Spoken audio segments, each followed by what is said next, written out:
Magandang araw. May kasabihan tayo na kapag bumubuhos ang ulan, kasabay nitong dumarating ang mga natatagong sekreto at emosyon. At yan mismo ang mangyayari sa ating episode ngayon. Isipin ninyo, si Lara natin, basang-basa sa ulan, walang masasakyan at sa hindi inaasahang pagkakataon, ang dating matalik na kaibigan na si Santiago ang nagligtas sa kanya. Pero mga kasama, paano kung ang tulong na ito ay maging mitsa na matinding selos at galit ng ating supladong CEO? Isang nagbabagang 28 missed calls lang naman ang sumulubong kay Lara mula kay Calix. Selos nga ba ito o pag-aalaga para sa kontrata?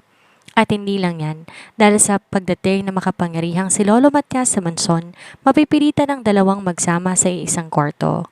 Kakayanin kaya ni Lara ang lamig ng sahig at ang bagsik ng galit ni Calix, lalo na nang mag-apoy ang sitwasyon sa loob ng banyo. Humanda na kayong kiligin, kabahan at maiyak sa panibagong kabanatang ito. Sabay-sabay nating tutukan kung hanggang saan dadalhin ng elevator kiss na ito ang kanilang nararamdaman. Simulan na natin. Uwian na, isa-isang lumalabas ang mga empleyado mula sa Mega Wide Tower, bitbit ang kanilang pagod at pananabik na makauwi. Tahimik silang nagligpit ng gamit. Katulad ng dati, hindi na naman sila sabay ni Calix. Pagbaba niya ng building, sinalubong siya ng malakas na ulan. Wala pa naman siyang dalang payong. Nagulat siya na makatanggap ng text mula sa driver na nasiraan ito at hindi siya masusundo. Wala siyang choice kundi mag-commute. Walang jeep o kahit taxi. Madaming empleyadong nag-aabang. Ang ibang mga kasabay niya may kanya-kanyang payong at sasakyan. Tumakbo siya sa waiting shed para sumilong. Basa na ang kanyang balikat kahit pa naka-jacket. Lumulusot na rin ang tubig sa palda niya. Lumalakas ang ulan at ihip ng hangin.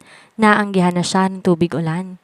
Nagsisimula ng manginig ang mga kamay niya nang may humintong itim na sasakyan sa tapat niya. Bumukas ang bintana. Lara? Napalingon siya. Gulat na gulat.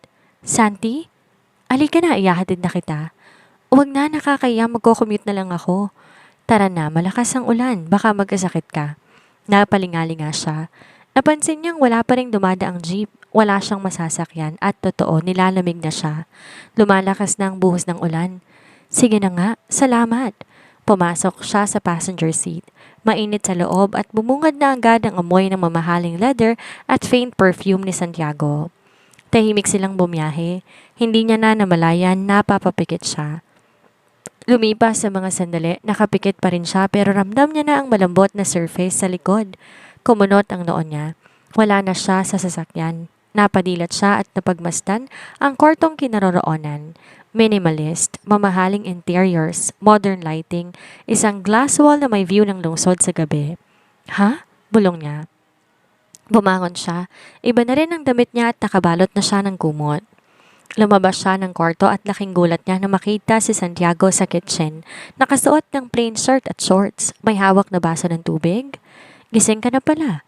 Anong ginagawa ko dito?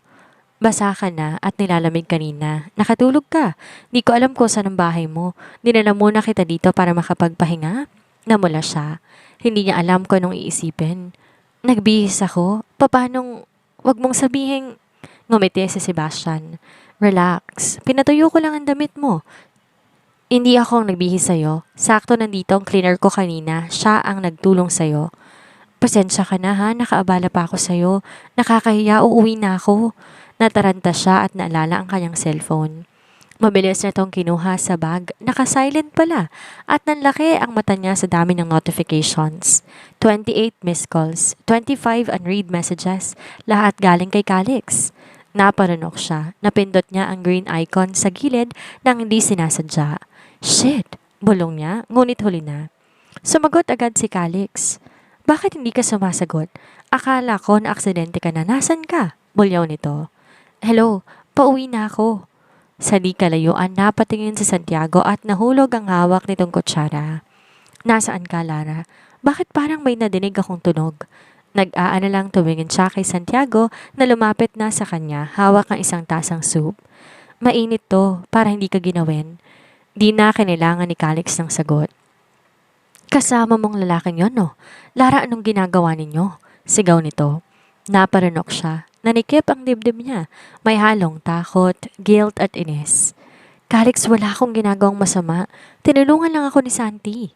Mahinahon niyang sabi. Lara, hindi mo ba naiisip ang sasabihin ng ibang tao? Dinudumihan mo ang pangalan ko. Kapag nakarating to kay Lolo Matias, malilintikan ka sa akin. Huwag ka nang magalit. Uuwi na ako. Napatayo si Santiago, di na nakatiis at marahang kinuha ang cellphone mula sa kanya.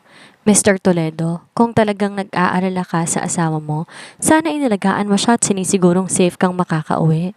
Saglit na katahimikan sa linya. Sino ka para makialam? Ako ang lalaki naghihintay na matapos ang kontrata ninyo. Magandang gabi. At pinatay na ni Sebastian ang tawag. Nagulat si Lara. Sorry pero di ko na kayang tiisin na nagagalit siya kahit wala kang ginagawang masama. Santi, maraming salamat sa pag-aalala kaso baka si Santi na ako ng boss ko dahil sa sinabi mo. Kailangan ko ng trabaho. Then, work in my company. Sa akin ka magtrabaho as my assistant. I will double or even triple your salary. Nanlaki ang mga mata niya sa offer, ngunit hindi niya kailangan magdalawang isip. Sigurado siya hindi niya kayang iwan si Calix. Santi, noon pa man, napakabait mo na sa akin. Pero may usapan na kami ni Calix at kailangan niya ako. Walang tumatagal na assistant sa kanya. Ako, kaya ko siyang pakibagayan. I understand. Pero if ever si Santihin ka niya, huwag mong kakalimutan ang offer ko sa'yo. Tumango siya at nagpaalam na. Nasa taxi siya habang nakatingin sa labas ng bintana. Mabagal ang takbo ng sasakyan pero mabilis ang tibok ng puso niya. Pinipigilan niya ang panginginig ng kanyang mga kamay. Di niya alam kung anong mangyayari pagdating niya sa mansyon. Nang huminto ang taxi sa harap ng malaking gate, hinugot niya ang hininga ng malalim. Tumango siya sa gwardiya at naglakad papasok, hawak ang handbag na parang kasing bigat ng kinatatakot niyang eksena. Pagbukas na ng pinto, bumukas na ito mula sa loob. Bumungad si Calix, nakangiti. Isang ngiting di niya inaasahan at bago pa siya makapagsalita, niyakap siya nito ng mahigpit. Mahal, akala ko talaga kung ano nang nangyari sa'yo nang di mo agad nasagot ang tawag ko. Kamusta ang pagtalo mo kay Tatay Sandro? Natigilan siya. Di niya alam ano ang mararamdaman. Anong nangyayari sa boss niya? Tinitigan niya si Calix habang unti-unti humihiwalay ito sa yakap. Tara na sa loob, hinihintay ka ni Lolo Matias? Alam na niya kung bakit biglang bait ng boss. Pagpasok niya sa receiving area, agad niyang nakita ang figura ng matandang lalaki. Matikas pa rin kahit may edad na. Nakaupo sa mahabang sofa, may baston sa tabi at nakangiti sa kanya. Agad lumapit si Lara at nagmano kay Lolo Matias. Malaki ang pasasalamat niya dahil iniligtas siya nito sa galit ni Calix. Lolo Matias, kamusta po? Ayos naman. Hinahanap kita pagdating ko kanina, kaso ang sabi ni Calix, dumalaw ka daw sa amo mong nasa ospital. Kamusta na siya? Baka kailangan mo ng tulong. Okay na po si Itay, Lolo. Ano po ang gusto ninyong kainin sa agahan? Ipagluluto ko po kayo. Sige, Apo. Gusto ko ng sopas. Okay po. Hindi niyo po na itatanong, magaling po ako magluto. Aba, mainam sa babae ang maalam sa kusina. Nagpunta ko dito para kausapin kayo mag-asawa. Nagkatinginan silang dalawa. Umupo sila sa kabila ng mesa, katapat ni Lolo Matias. Kailan niyo planong magkaroon ng anak? Nasamid silang pareho. Lolo, kasalukuyan na po kaming gumagawa. Huwag po kayong mag-alala, hindi ba, mahal? Ani Calix. Opo, Lolo, susog niya. May nababalitaan akong di daw maganda ang pagsasama ninyo. Hindi kayo sabay pumapasok at umuwi. Totoo bang napilitan ka lang Lara sa kasal dahil hindi sumipot ang talagang bride ni Calix? Muli silang nagkatinginan. Lolo, kanino naman galing ang fake news na yan? Agad sagot ni Calix. Hindi ikaw ang kinakausap ko. Angel ni Lolo Matias. Hindi po. Actually po, matagal na po ako may pagtingin kay Calix. Pero syempre, nilihim ko dahil imposible pong magkagusto sa akin ng CEO ng Megawide. Noon pa naman po, close na kami. Kaso may girlfriend po siya, kaya nanatiling assistant at kaibigan ng turingan namin hanggang sa dumating po ang pagkakataong yayain niya ako magpakasal. Pumayag ako dahil mahal ko po siya. Wala pong pilitang nangyari. Mahabang litanya niya ng buong katapatan. Tumango-tango ang matanda. Ginagampanan ba ni Calix ang tungkulin niya sa'yo bilang asawa? Lolo, anong klaseng tanong yan? Siyempre mabuting asawa ko kay Lara. Singit ni Calix. Tumigil ka. Mabuting asawa po si Calix. Aniyang tila sa butas ng ilong galing ang tinig. Lara, kapag may problema o may hindi magandang trato sa'yo si Calix, isumbong mo sa akin. Ayoko na may nakakarating sa akin hindi maayos ang pakikitungo niya sa'yo. Para sa akin, kapag di ka mabuting asawa at ama, di ka kailanman magiging mabuting pinuno. Kaya nga hindi ko pinamana sa ama mong si Ricardo ang Megawide Corporation o kahit bigyan siya ng mataas na posisyon kahit anak ko pa siya. So, kaya siya binabayaran ng mag-amang Ricardo at Casper na iwan si Calix para masirang imahe nito sa matanda. Natapos sa mahabang pangarap ni Lolo Matias. Tahimik si Calix habang marahang inaakay siya papunta sa itaas. Ang higpit ng pagkakahawak nito sa kanyang pulso ay sapat para maramdaman niya ang inis nito. Pag-akit nila sa ikalawang palapag ng manson, napalingon siya at dahan-dahang sumilip. Umaasang pagpasok sa kwarto ng matanda upang makapunta na siya sa guest room. Pilit niyang pinipigilan ang panginginig ng tuhod habang papasok sila sa kwarto nito. Baka magalit ito. Nanatili siyang nakatayo malapit sa pinto. Hintayin ko lang na makaalis si Lolo Matias. Ani ang nakayoko? Hindi na kailangan. Simula ngayon, dito ka na matutulog, hindi na sa guest room. Napalingon siya sa paligid. May mga damit siya sa isang sulok. Paborito niyang unan, maging ang alarm clock, tas siya mismong pumili ay naroon din. Lahat ng gamit niya nasa loob lamang ng kwarto ni Calix. At higit sa lahat, wala nang mga larawan ni Brianna. Ikaw ang naglipat ng gamit ko? Tumango si Calix. Hindi dapat malaman ni Lolo Matias na hiwalay tayo ng kwarto. Kaya kahit ayoko, wala akong choice para sa malaking share. Napakurap siya. Parang di siya makahinga, ngunit marahan siyang tumayo. Bago pa man siya makaupo sa gilid ng kama, nabigla siya nang maramdaman ang mga bisig ni Calix sa bewang niya. Buong lakas siyang binuhat nito. Calix, ano ba? Bitawan mo ko. Di siya nito pinansin. Tahimik namang si Calix habang mabilis siyang binuhat papunta sa loob ng banyo. Nang makarating sila sa loob, binuksan nito ang shower. Malamig ang tubig na dumaloy sa kanyang katawan. Maligo ka na. Nanlaki ang mga mata niya.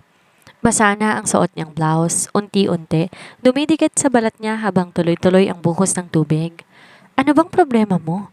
Ani ang nahampas to sa braso at nakalimot ng amo niya ito. Inayaan mong mahawakan ka na ibang lalaki. Madumi ka. Di ko nga alam kung anong ginawa ninyo. Anitong hinawakan siya sa panga. Wala kaming ginawa. Hindi ganong klase ng lalaki si Santi. Hindi siya kagaya mo. Ani ang nabigla at huli na upang bawiin ang sinabi. Binitawan siya ni Calix. Tinitigan siya. Basang-basa na din ito at tila may bolang apoy ang mga mata. Ayokong hinahawakan ka ng kahit sinong lalaki dahil akin ka. Binayaran kita. Lahat ng karapatan sa'yo nasa akin. Gigil nitong sabi bago siya binitawan at iniwan sa banyo. Tumulo ang luha niya, halong galit, pagkalito at damdaming ayaw man niyang aminin. Nasasaktan siya. Pagkatapos ng mahaba at malamig na paliligo, dahan-dahang lumabas siya ng banyo. Suot ang oversized robe na nakita niya sa banyo. Nakayuko siya, basa pa rin ang buhok at malamig ang pakiramdam, pero mas malamig ang kilos ng lalaking nakahiga na sa kama. Tahimik si Calix, abala sa tablet na hawak. Huminga siya ng malalim, pinilit ang sarili na maging kalmado at dahan-dahan lumapit sa kama para makapagpahinga na. Pero bago pa siya makaupo sa gilid ng kama, biglang nagsalita si Calix. Mabilis inihagis ang isang unan sa sahig. Tumama to sa carpet ng may tunog na parang sampal sa mukha niya. Sa lapag ka matulog, ayaw kitang katabi. Nanlaki ang mata niya. Saglit siyang napako sa kinatatayuan. Anong sabi mo? Tanong niya. Sabi ko, dyan ka matulog sa sahig. Pinigil niya ang namumuong luha sa mga mata. Yumuko siya at marahang tumango. Pinulot ang unan sa sahig. Hindi na siya lumingon. Humiga siya sa labag. Wala namang problema kahit sumakit ang likod niya. Ang problema ay ang puso niya ang mahapdi. Maagang nagising si Lara kinabukasan. Habang tahimik pa ang buong mansyon, abala na siya sa kusina. Nakasuot siya ng apron, hawak ang sandok, habang pinapakuluan ang manok at gatas para sa espesyal na sopas para kay Lolo Matias. Amoy pa lang, bumalot na ang init at ginhawa sa buong dining room. Habang nilalagyan siya ng makulay na gulay at elbow macaroni, napangiti siya sa naisip. Ito ang unang agahan nila bilang isang pamilya. Makalipas ang ilang minuto, unti-unti, nagsidatingan ng mga tao sa mababang mesa. Ang bango naman, bungad ni Kenda. Naka-silk robe at may hawak na alagang pusa. Sumunod si Doña Amelia. Elegante pa rin kahit umaga, ngunit ngumiti ng bahagyang makita si Lara na abala sa pagluluto. Nagluto ka? Tanong nito. Opo, para po kay Lolo Matias. Favorite daw niyang sopas? Dumating na rin si Kalik suot ang isang simpleng shirt at snacks. Bagong ligo at mukhang amoy baby. Dito kumakain ng almusal ngunit para kay Lolo Matias kakain ito. Dumating na rin si Lolo Matias na may bitbit na tungkod at masiglang aura. Ang bango, mukhang masarap yan. Biro ng matanda, agad umupo sa mesa. Mahal, may dietitian si Lolo Matias. Kinausap mo ba muna bago ka magluto? Malambing na tanong ni Calix. He? Minsan lang to at special request ko. Huwag kang pakialamero. Anang matanda.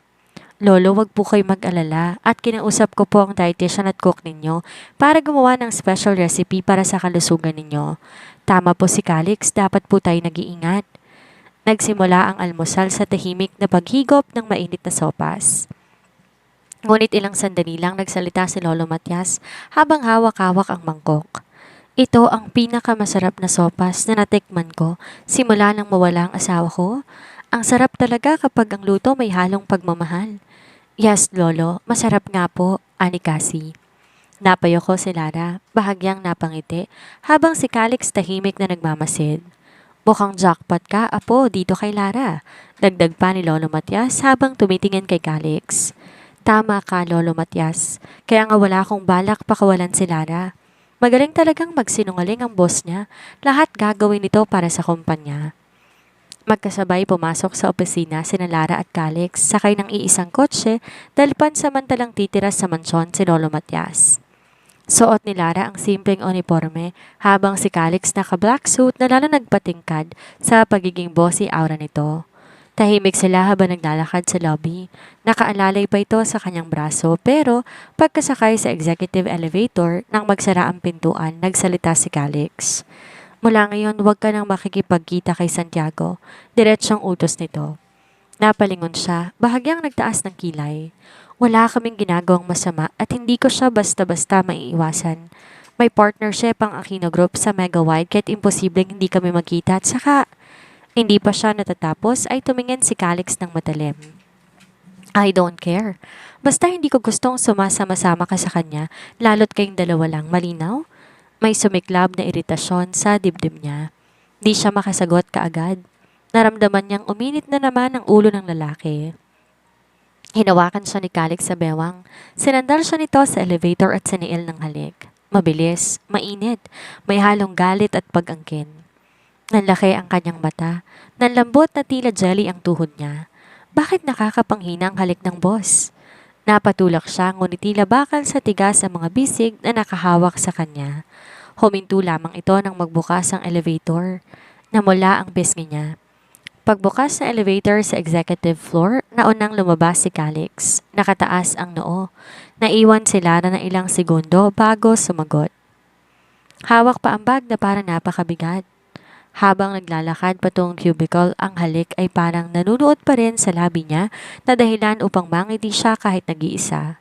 Sunod-sunod ang tunog ng notification sa bawat workstation, 2 minuto bago mag-break time. Nang buksan ng mga empleyado ang kani-kanilang inbox isang subject line, ang agad pumukaw ng pansin. Subject, Mega-wide Corporate Team Building. Lalong sumiglang opisina, may mga nagsigawan pa ng, "Yes, may outing na!" Sa gitna ng kasiyahan, tahimik lang si Lara, abala sa pagsusuri ng report pero maya-maya dumating si Jessa. Bit-bit ang mug at mukhang sabik na magbalita. Uy, may team building. Nakita mo yung email? Sa pinakamalala resort gaganapin bilang bahagi din ng anniversary ng kumpanya. Exciting to. Oo nga eh. Ani ang bawas ng excitement dahil siyang nag-draft ng email at alam na niya ang content. Pasimpleng ngumiti si Lara habang umiinom ng tubig. Halata sa boses niya ang pag-iwas sa usapan. Teka. Speaking of exciting things, nakangising nagdikit ang siko nito sa kanya tapos bumulong. Kamusta naman ang married life with Sir CEO? May nangyari na bang exciting things? Napabulwak ang iniinom niyang tubig. Dali-daling nagpunas at nagpalingalinga kung may nakarinig. Hoy, Baka may makadinig sa'yo at saka wala namang bago. Ikaw lang ang pinagsasabihan ko ng totoo, kasanduan lang ang lahat. Wala. Bakit may buhatang nagaganap nung natutulog ka? Viral yun sa GC, ibang kilig girl. Tapos kanina sa elevator may nagsabi, nakita raw kayong halos sabay lumabas na parang umiling siya kaagad, pilit pinutol ang usapan. Nako, tigilan mo ko, Jessa. Break time natin 30 minutes lang. Kumain ka na ng agahan, hindi yung chismis ang inuuna mo. Teka lang, may last na ako. Totoo bang sasama si Boss Calix sa team building? Kasi hindi naman sumasama ang CEO. Excited kaming makitang ikaw lang ang nakakakita sa gabi. Ang dumi ng isip mo. Ang alam ko, sasama siya. Bumili ka ng pinaka-sexing swimsuit, ha? Jessa, tigilan mo yung pagiging chismosa. Nagiging kagaya ka na ng iba. Ani ang naglakad na papunta sa kantin. Nakasalubong nila si Calix. Saan kayo pupunta? Tanong nitong gwapong-gwapo sa tailor suit. Coffee break po, sa kantin. Sasama ako. Nagkatinginan silang magkaibigan. Gusto mo ba umorder ako ng pagkain sa paborito mong restaurant? Hindi, sasamahan kitang kumain. Anitong nauna nang lumakad. Parang nadurog ang puso ko para kay Lara sa pagtatapos ng episode na ito. Ang hirap ng sitwasyon niya, no? Sa harap na ibang tao at ni Lolo Matias, tila reyna siya sa piling ng isang CEO. Pero pagkasara ng pinto ng kwarto, sa malamig na sahig lang pala ang bagsak niya dahil sa matinding selos at pride ni Calix. Pero alam nyo, kung may isang mahalagang aral tayong dapat bitbitin mula sa kabanatang to, yun ay ang katotohanan na ang tiwala at respeto hindi nabibili ng pera at ang selos na walang komunikasyon unti-unting sumisira sa puso. Masyadong nagpapadala si Calix sa kanyang galit at sa isiping binayaran niya si Lara kaya nalimutan niyang tao lang din ang assistant na lihim na nagmamahal sa kanya. Sa totoong buhay, hindi sapat sabihin nating akin ka dahil lang sa isang kasunduan o dahil sa material na bagay. Kung mahal mong isang tao, alagaan mo siya sa gitna ng ulan, di mo siya itatapon sa sahig pagdating sa tahanan. Sana bago maging huli ang lahat, matuto si Calix na basahin ang totoong nilalaman ng puso ni Lara at hindi lang ang mga kontratang nakalatag sa kanyang mesa. Maraming salamat sa inyong walang sawang pag-aantabay at pakikinig sa ating kwento. Ito muli ang inyong Miss Sandra na nagpapaalala sa inyo na ang pag-ibig parang bagyo. Minsan nakakatakot ang kulog at kidlat pero palaging may pag-asa na sisikat din ang araw. Huwag niyo pong kalimutang i-like ang video na ito, mag-subscribe at i-comment ang inyong mga saloobin. Para sa inyo, dapat na bang tanggapin ni Lara ang alok ni Santiago o panindigan ng pagiging asawa kay Calix? Abangan natin ang susunod na corporate team building. Hanggang sa muli!